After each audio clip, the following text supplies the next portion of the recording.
Hello, hello, everyone. Um, so I know that some of you are coming in because you're able to attend this session. Some champions here, I'm sure, are going back to back. So if you have to stand, take a break, stretch, I'll give you a few minutes to do that, to take a little break. Yeah. Um, and if you are like me and you're the type who just really wants to get in there and be ready and have everything set up, I will put a link in the chat to our handout. You can also access it through this tiny URL. You don't have to do anything with it, but if you do want a takeaway and you want to, I'll prompt you at some points to put in some shared spaces for us your responses to some of the activities we have. I'm doing this a little bit differently. I use Google Docs all the time. This document is open for editing, so we're going to see how it goes. The first page is meant to be an overall look at some things, whereas these other tabs that I'm showing are where you will actually put in your responses. So you're free to go at editing those other two tabs. Oops. I did something with, there we go. That should bring me back. So we'll try not to edit this first page because it provides more overview of the activities and some references and recommended points. But I will direct you to when we're doing activities together in these other tabs. Just as an overview. But yes, I'll give everyone 2 minutes to take a break, and then I'm gonna go right in at 2 o'clock. But if anyone is anxious and ready to go, you can actually start putting responses in with the session opener activity. But you do not have to yet.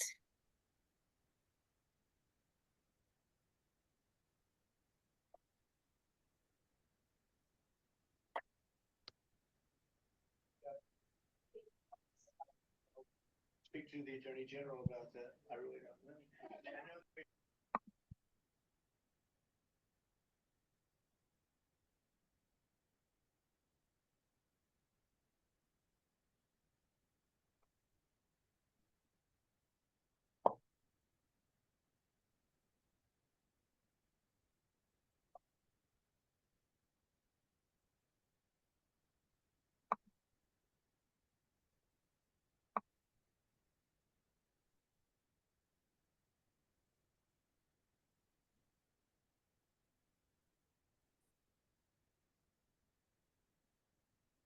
Okay, we will.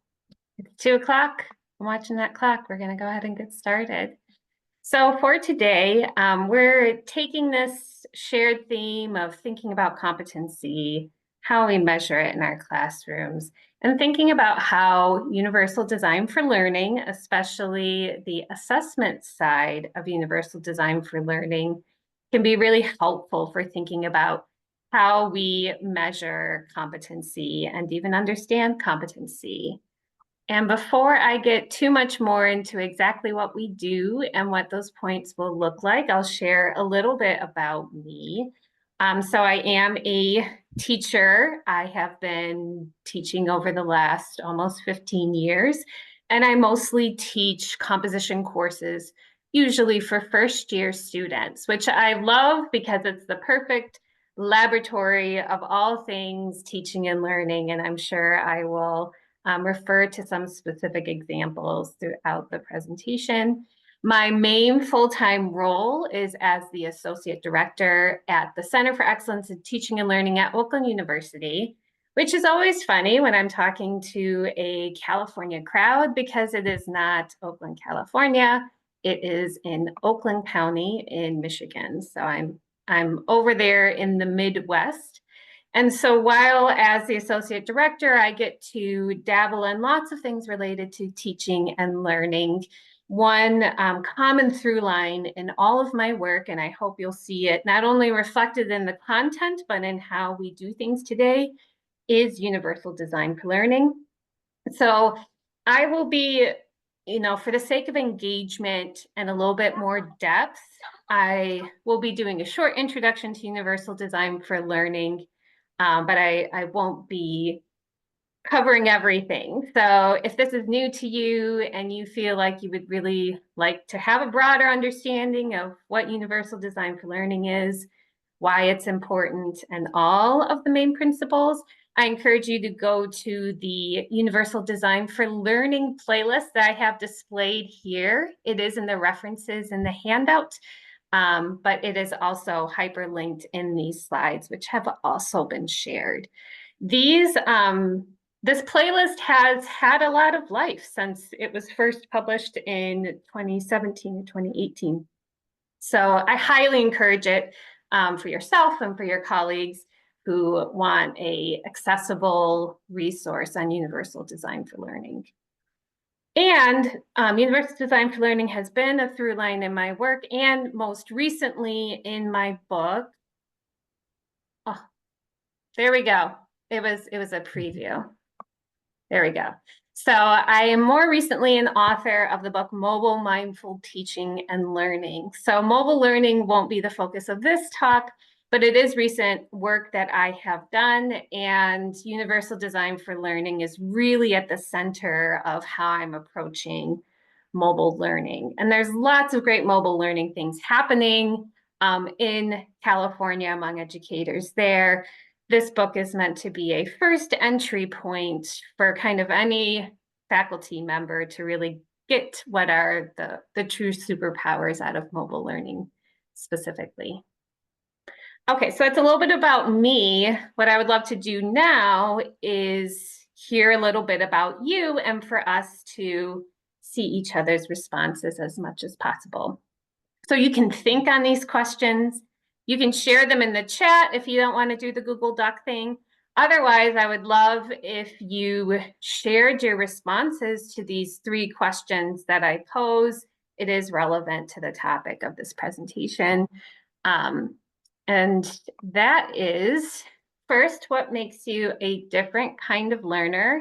I have to give credit to Lillian Nave, the host of the Think UDL podcast, who opens each of her interviews with this question to her guests. And it is a wonderful and rich question. Then, what is your favorite way to express yourself? This can either be academically, what you do professionally, how you feel you best express yourself, or it can be something that's not necessarily professional. And then lastly, what methods of expression would you like to improve and why? Would you like to improve your writing, your speaking, your discussion facilitation, your ability to use video or photo? So please feel free to share these in the handout. Just pick a line, briefly describing what makes you a different kind of learner. Just pick any old line. If we fill these up, we can always add more lines as well. Oh, with funny GIFs. I was trying to think of things as I came up with this, and I can't believe I didn't think of that. Okay. Good, I need the overview big picture first.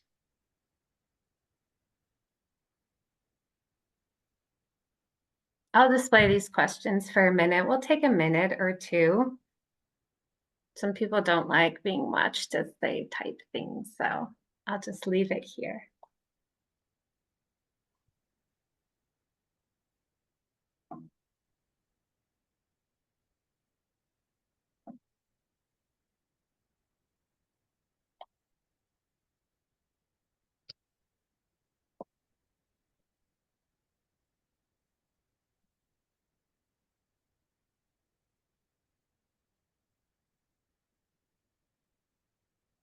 Oh, I was going to have the tiny URL there. I will put this link in the chat again in case people are like, I want to put my answer in there.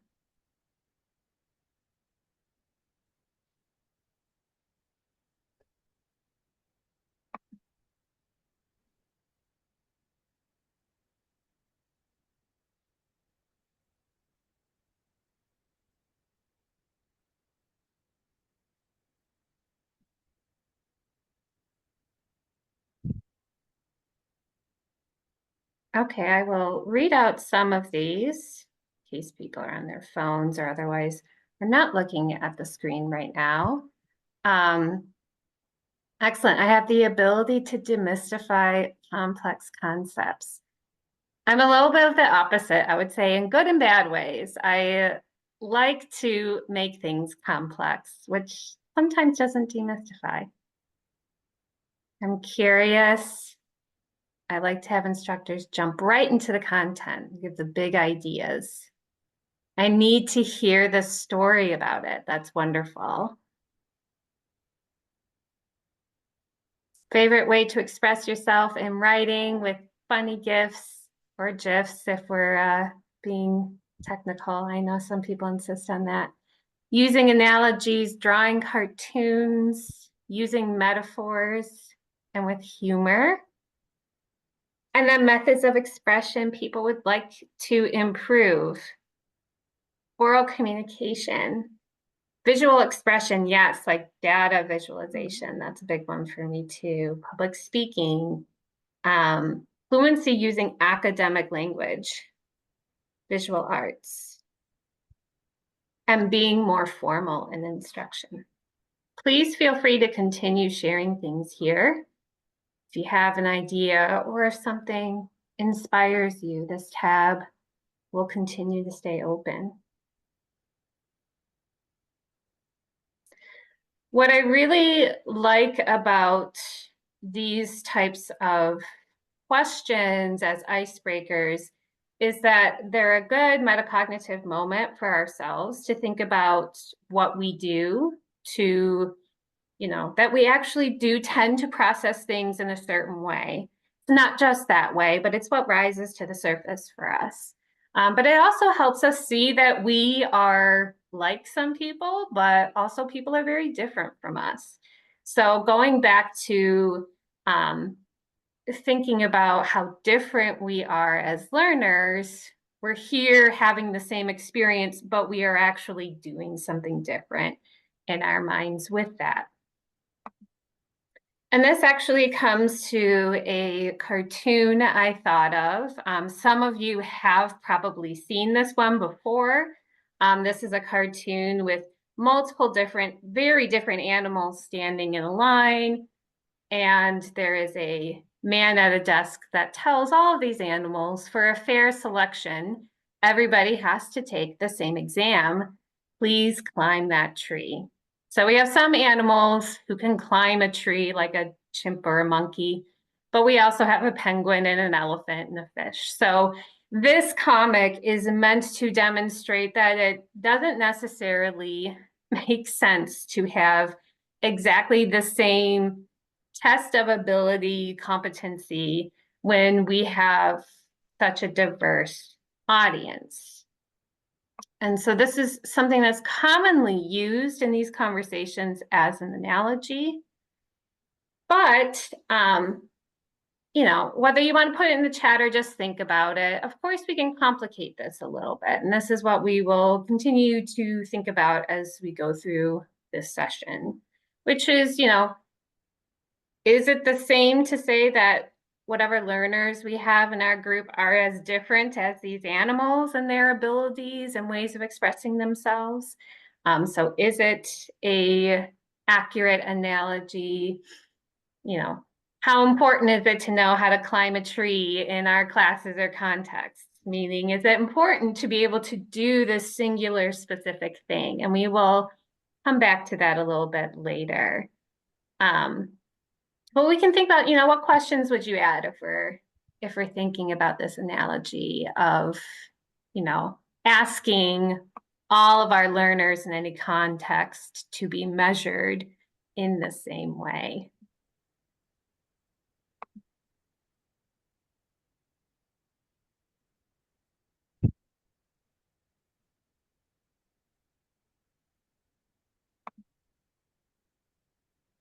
So this is just point of consideration, what we will develop more as we go. So with sort of some ideas, prompts, some questions going, I'll outline what we'll do throughout the session today. So first, we're going to reframe assessment through universal design for learning. This will be a very short general overview plus recent updates to the UDL guidelines as of last year and how they relate to competency. We will also stop and try some things. So we'll actually practice thinking about different ways we can design assessment in a way that is responsive to the diversity of learners that we have. And also kind of tease out some of those complications we have when we're trying to do this. This will basically be through two activities. One is looking through scenarios that we can practice these UDL principles with, and then actually mapping assessment challenges and barriers.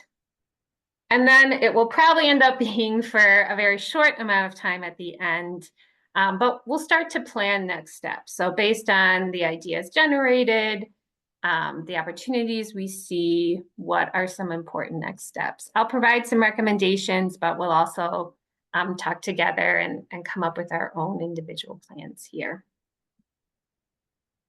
So first, universal design for learning is a proactive instructional design teaching practice framework that is meant to be responsive to how diverse we are as learners, like we saw in that opening concept. We just tend to operate in a little bit of different ways, although there's plenty of overlap. And it designs this through three principles that are linked up with certain networks of the brain and how they are engaged during certain different types of tasks. So those three main principles are engagement. So this is how we're relating to the content, why it's purposeful and meaningful for us, which works really well with the last talk that we had on authentic assessment, if you were here for this. Also representation, or the what of learning, meaning, how we're actually making sense of the information. And we saw actually a lot of that in like what makes you a different type of learner. Do you picture things? Do you think very linearly? How are you experiencing whatever material it is that you're learning? And then the final one, which is the one that we will focus on a lot today, is the how of learning. So how you actually enact what you know. So this is called action and expression. So I do have, and this link is in the handout as well, CAST is the leading organization that puts together the Universal Design for Learning guidelines, provides research that supports it, and provides these important updates. I will be looking at some of them, but you can feel free to peruse them at your leisure. So another really short summary, and we'll get into some examples as we go throughout. So the 3.0 updates, which have been, which came about last year, are really emphasizing more learner agency and diverse perspectives. So it's a really short summary. The process of updating the guidelines, they need to be updated anyway. It had just been quite a lot of time. The group is really mindful about more representation, about who was informing what updates to the guidelines would be. In the considerations and guidelines, there's a lot more focus on learner identity, their connection to community and to their culture, that this is really important to how they experience learning. There's also more intention of, rather than just instructors trying to eliminate or reduce barriers in their own classes and learners taking agency and doing that for themselves, it's acknowledging that some of these barriers are larger than just what is going on in any given activity or class, and that we act accordingly. And then the language has been changed to go from just the focus on the teacher and the decisions they're making to design a learning experience, a lesson or an activity. And it's meant to be so that the learner can also really take control of all these. And that has been a really important part of Universal Design for Learning from its inception, but it's made more intentional and usable for the learners themselves. So a little bit more on the action and expression part of this, because I think when people think at a first glance about action expression, they think, oh, this is how you show what you know. Ultimately how I demonstrate to you that I understand this. When really there's a bit more to it than that. That is one component. So first, the how of learning, how you actually enact your learning. This is first, the interaction aspect, how they actually go about the process of learning through acting. And this starts with making sure that the actual activity itself is accessible, such as digitally accessible materials, that they're usable and not overly complex, things like that. The expression and communication aspect is probably the most commonly thought of when it comes to universal design for learning, that students are given multiple ways to compose or share their ideas, and that they're using tools that help them better, have more options for how they express that they are competent in this skill or that they know this content.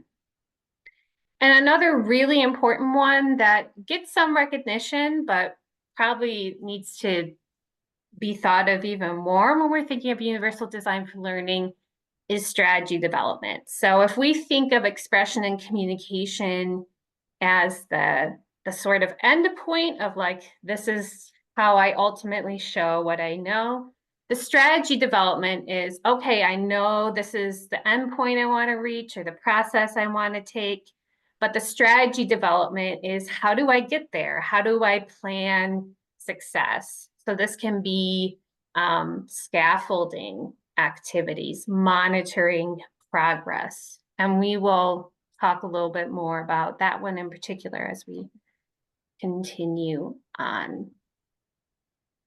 Okay, so, and thank you, Enrique, for putting the UDL guidelines. That's our starting point. Actually, what I will be pointing to for this activity is one specific page in there. So what we're going to try together is to look at a few scenarios that are common challenges when it comes to assessment generally in courses and disciplines, but also involve like how we're really understanding whether someone is competent in a skill or a course.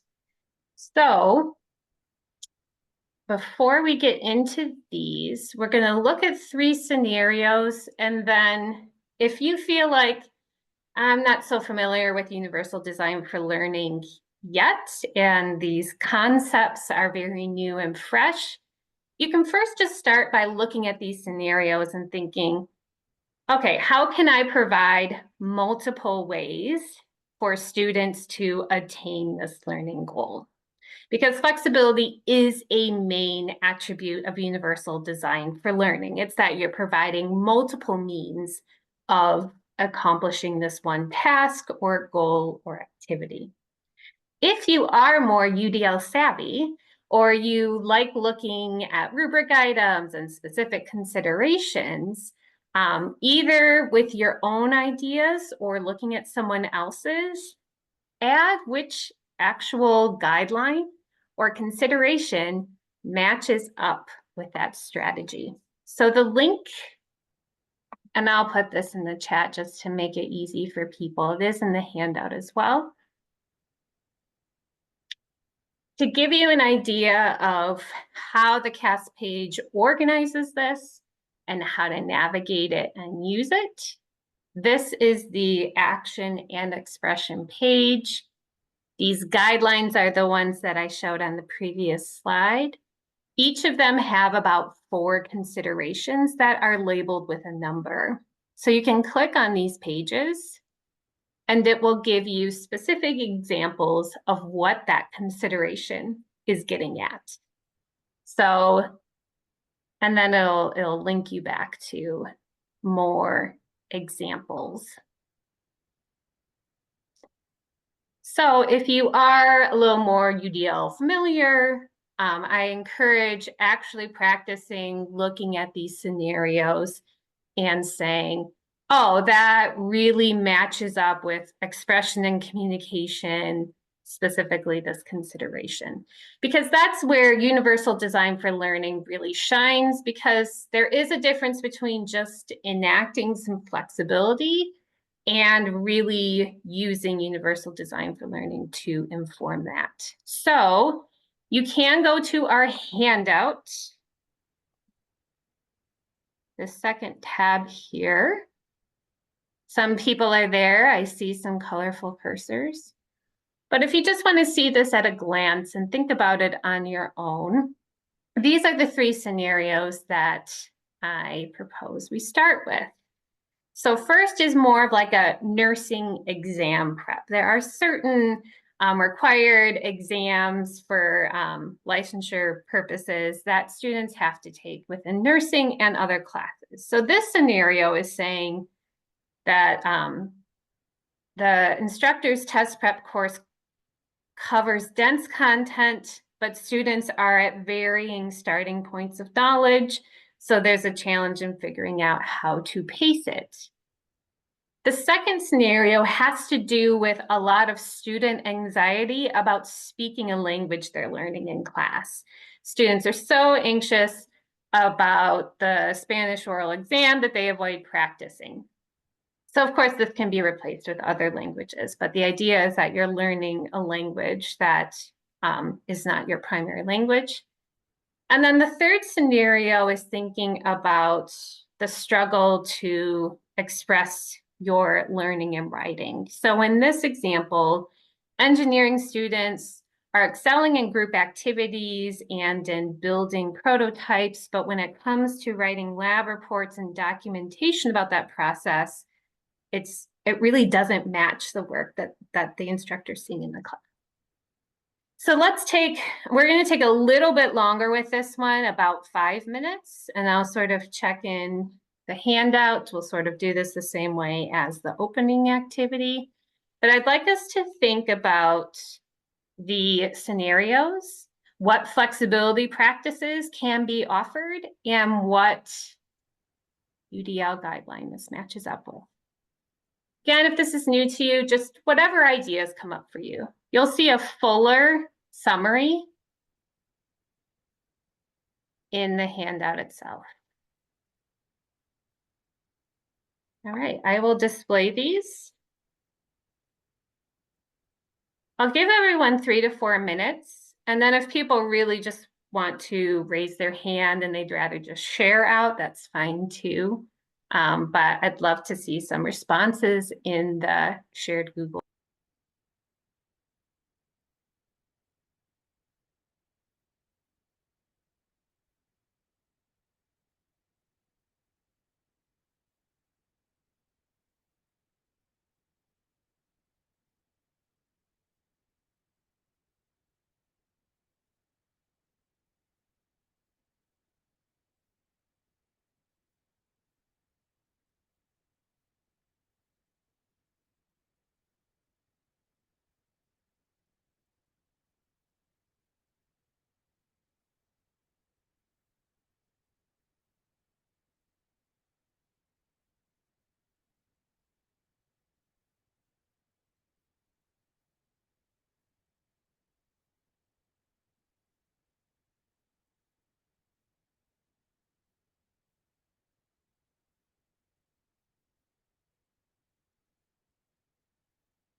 So I will start to shift over to the written responses soon, but I also know some people, they just want to get in there and start talking. So if anyone has a verbal comment that they would like to share, please feel free to raise your hand and we can start sharing out some of those.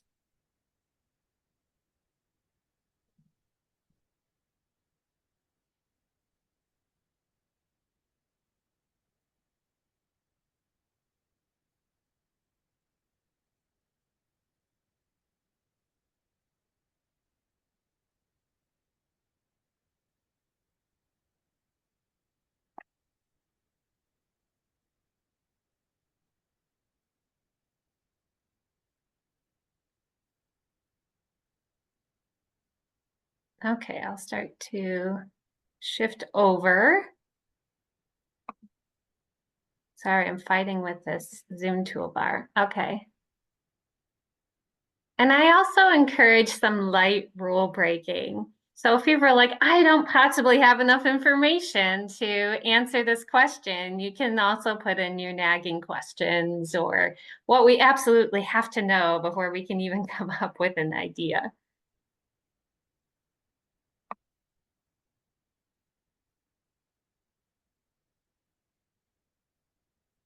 Okay, so under scenario 1, I will summarize some of the things that have been written. Oh, and right out of the gate, we have some considerations being labeled here, which is wonderful. So let students map their own goals and their schedule. So and this is really one of those situations where at least it sounds like there's a very clear end point of they need to be able to do this thing, but it makes sense that the path for doing that is going to be different, which really, really falls into the strategy development rather than maybe having different endpoints. So yes, to a couple of points. Actually, I'll save a couple of the chat comments for the next scenario. So providing multiple formats of responding, introducing note-taking apps and tools, that definitely aligns with some of the considerations that are offered in the UDL guidelines we just looked at. Okay, use prompts to help students anticipate and manage challenges.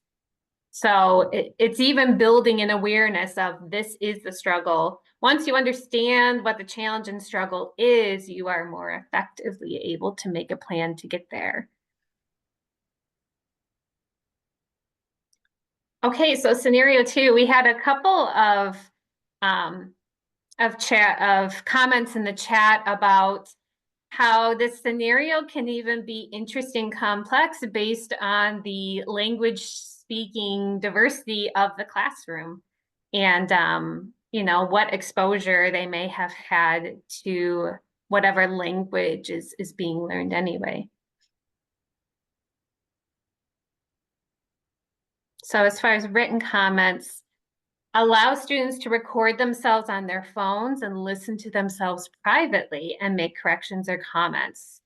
That's great into scaffolding. They can journal over time. Okay, so immersing themselves in a speaking situation without having to fully go into it speaking themselves. So more of a listening activity. Speak with ChatGPT. I have not tried this yet, but I know that is definitely an important consideration happening. Okay, we got some people who are putting in the guidelines, which again, thank you. All of these will make a wonderful follow-up review beyond just this session time. So I think item G here, start with creating a welcoming class environment and talk about your struggles. So that's why I had to introduce all of the UDL guidelines, is because none of these exist separated.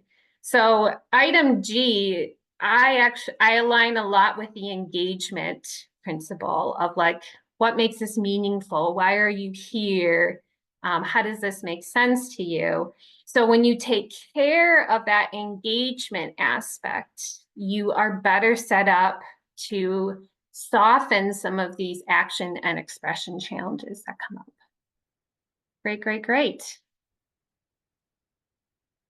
Okay, and then I love it. For scenario 3 about writing and engineering, we have some similar possibilities. So allowing them to record with video the process of the project. And then they have a recording. And what that makes me think of is a transcript of that can help the students have some writing to start with, and then they can format that accordingly. Giving them examples of written reports, a lot of direction on what is required. Excellent. So same idea using speech-to-text software. Okay, so if you are still working on those ideas and you want to get them in there, please feel free to keep working in there, but we will keep going. Okay, so I think we came up with a lot of really wonderful, flexible ideas. I think that's what we tend to do as curious and invested educators. There's one area that I wanted to tease out when it comes to these discussions and some of the challenges we have. And that is getting really clear about what are artificial barriers that students face in demonstrating their learning versus necessary challenges. They really have to be able to do this thing.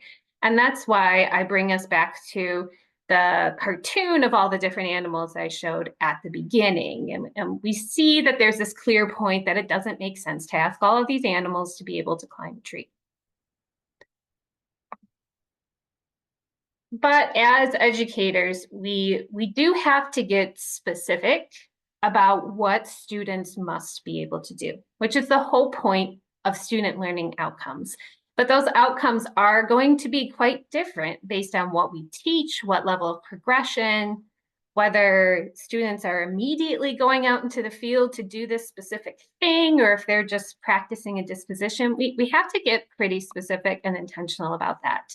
So if we extend the metaphor here, sometimes our students need to climb a tree. They have to do that. But as we start to look at our assessments, our first response might be, well, yeah, of course they have to be able to do this thing. It's so important for their whole life. But sometimes we have to sit with that a little bit longer and say, okay, do they actually have to do exactly that in that way? So extending this metaphor, we might say, well, no, they don't have to climb a tree, but they have to be able to take this aerial view. So it might be that we normally think of this one skill as a way to do what they ultimately have to do. But if we're talking about they have to be able to take an aerial view of an area, a bird can also do this. They're just not going to climb a tree to get there. So by teasing this out, we start to see that there is more than one way sometimes to do these things. Let's say, okay, you have to be able to climb a tree because you have to observe it. And maybe it's important in your class to observe signs of tree growth. Well, climbing a tree is not the only way to do that. Trees have roots, so a worm can see under there. We're getting creative and extending a metaphor here, but this kind of really getting specific about what students actually have to do and whether that can look different is very, very important as we're making these decisions, and sometimes advocating for change among our colleagues who say, no, students have to be able to write in this specific way because that's how everybody does it in their discipline. It's like, but do they really? We have to kind of keep asking that question.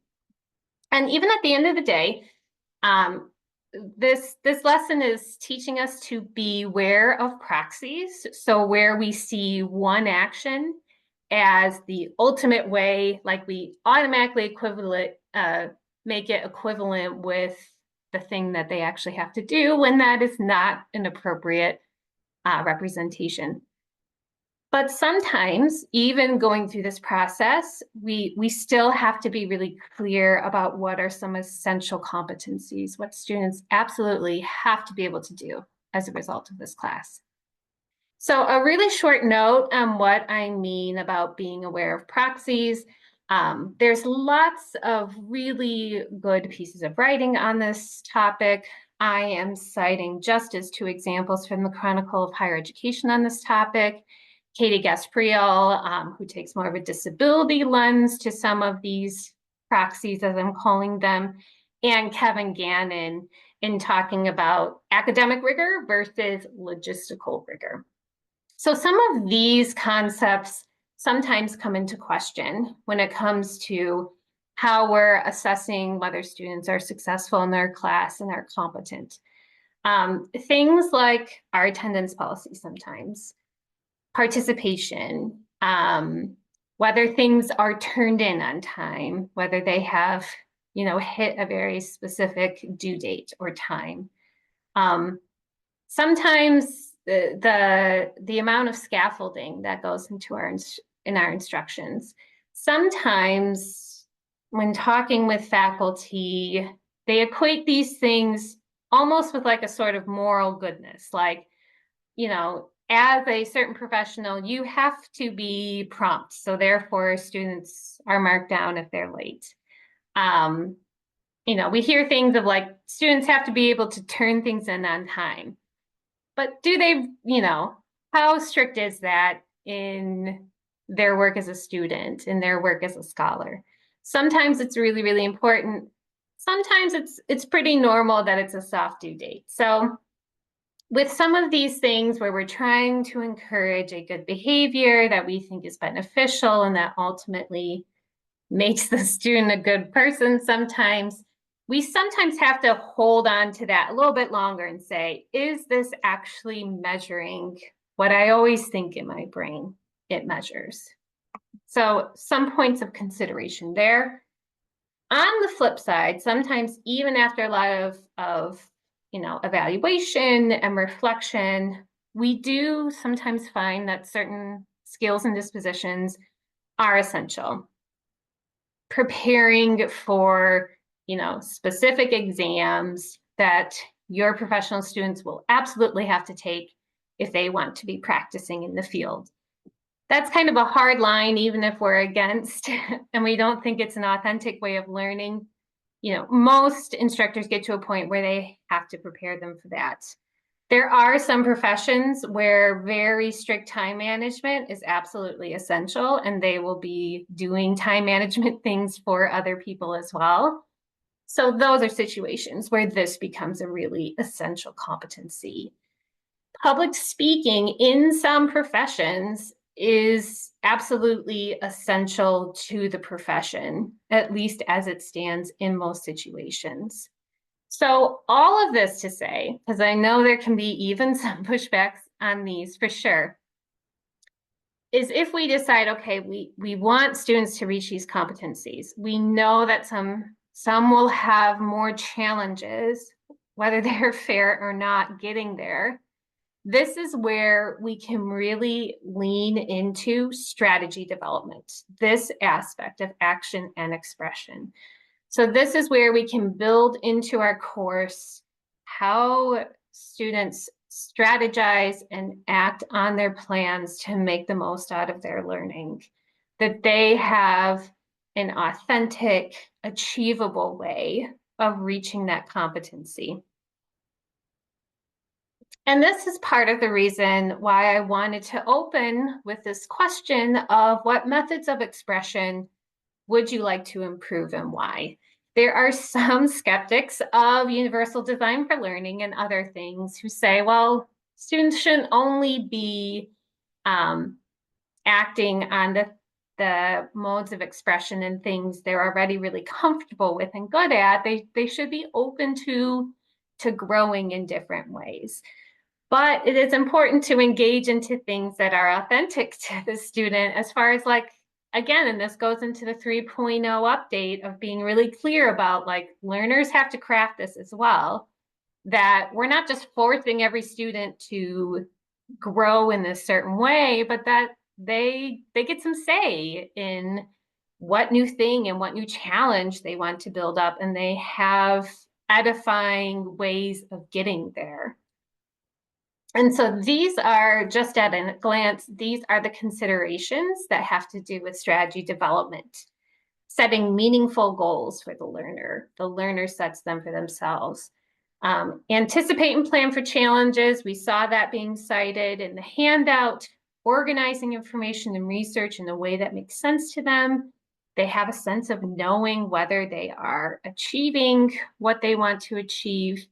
And this last one's really important, and this gets to what's really added in the 3.0 update, is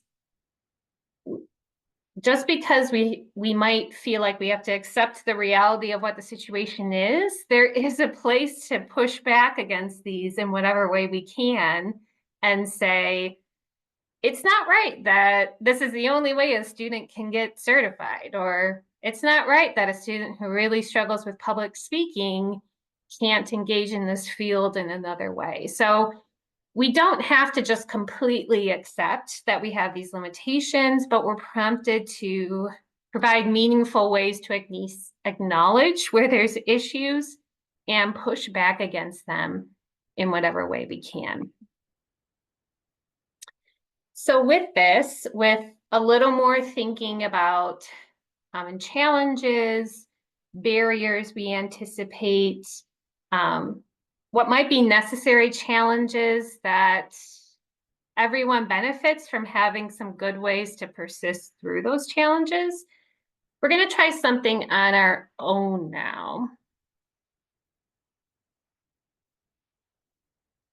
Yes, so I just have to point to this comment about to what extent are inappropriate biases built into our learning outcomes. And I think sometimes that point of addressing systemic issues, biases, prejudices, even if we can't always change it in that moment, at least acknowledging and sharing what your strategy is to that thing and that you understand that it is not right, shows the student that they are being seen and heard, and that they're in this together with their instructor. So for this, once again, I'll show it on the slides, so you don't have to go in the Google Doc. But for this activity, I would just write in a separate place whether you made a copy of this handout. So there is a link to make a copy of this handout if you want to have your own and write in it. But this is more for our individual reflection. So you can sketch this out on a notepad. You can write it in a separate document, whatever works for you. So a few prompts. We're going to go from taking kind of stock scenarios, yep, you can copy paste it as well, to getting a little deeper on something you're immediately thinking of in your context. So let's try it on our own. So here you will see a shortened version of the activity that I just showed in the handout. So first, start by brainstorming multiple struggles students have in demonstrating their knowledge or their competency in an area. Then start to maybe pick one of those and start to map out the nature of how students get to that point, what they do when they struggle, and ultimately what happens as a result of that. Is this a necessary challenge, meaning it's something they really have to be able to do at least some level?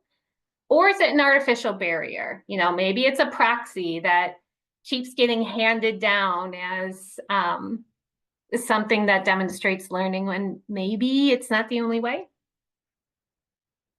And then based on your answer to that question, brainstorm alternative ways that perhaps students can demonstrate that competency, especially if we say, oh, that might be an artificial barrier. It maybe doesn't have to be that way. And then if it is something that's a necessary challenge, think about especially that strategy development guideline, how a learning environment can be set up to help students persist through that challenge.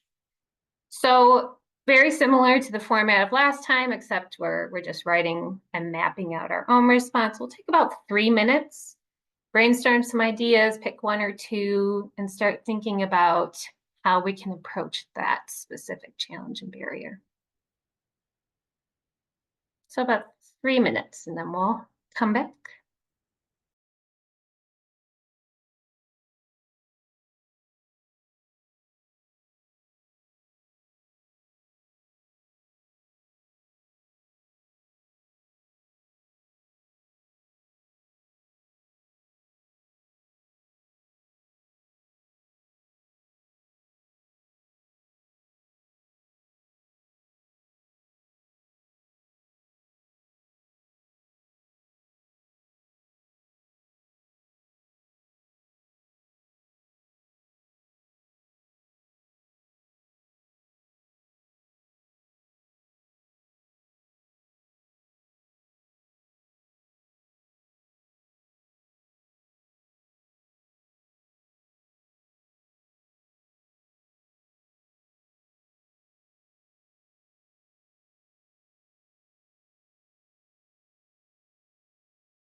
If something is jumping right out to you, please feel free to share a thought or an idea in the chat, or you can raise your hand and share it aloud as well.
Okay, for the sake of time,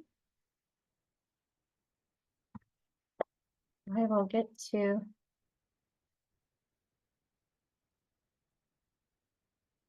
our what's next.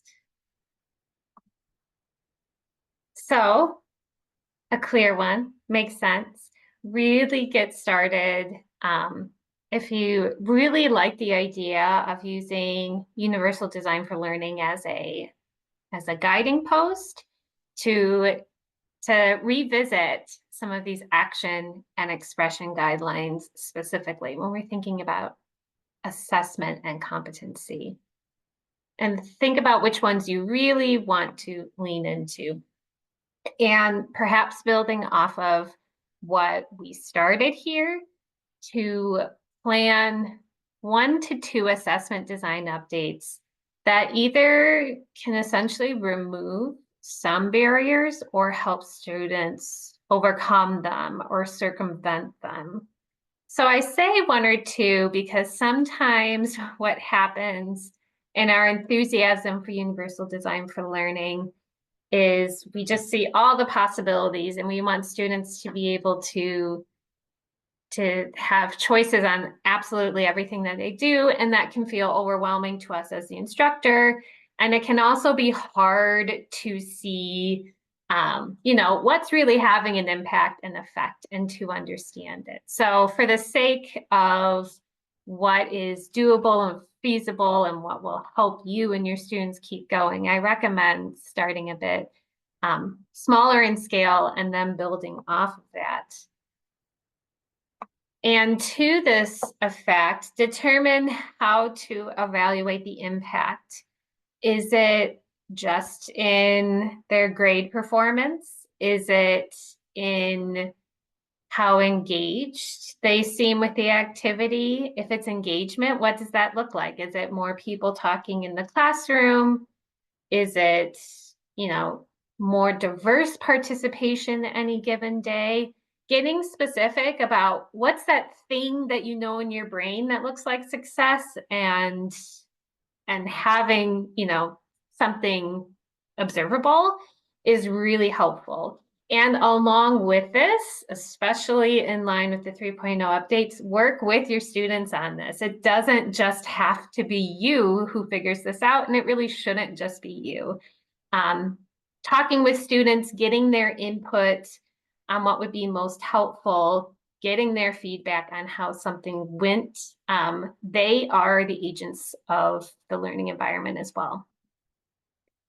And along those lines, this one also sometimes tends to be missed, is to find your supporters and collaborators. So supporters, I'm picturing resources and experts on campus whose job it is to help you make this possible. Going back to the engineering example, I think of if writing is essential for these engineers and it is an essential learning outcome, do you work with someone in the writing center who can provide some of those guides, who can make a connection with these students and work with them so that the students also have multiple options? And especially if writing is not your forte in teaching it, how students can still continue to have support. Collaborators might also be, some of the colleagues you see in this group, colleagues in your department, if you want to advocate for a change in the limitations in how student competency is measured. Starting with those things where you're not alone and you have support is going to make that impact share so much. Oops. So that is it for me.